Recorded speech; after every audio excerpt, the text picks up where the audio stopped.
कृषी विभागाच्यामुळं धनंजय मुंडेंना राजीनामा द्यावा लागला नाही. तुम्ही उगीच कुठलं काहीतरी जोडू नका. तुम्हालाही माहिती आहे की तिथं कशामुळं त्यांनी त्याच्यामध्ये राजीनामा दिला. राज्यामध्ये सध्या मराठी आणि हिंदी या 2006 के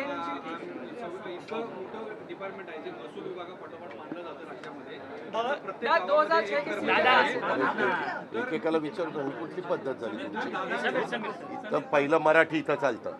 हा महाराष्ट्र आहे शिवशाहू फुले आंबेडकरांचा. ते झाल्यावर मग हिंदी.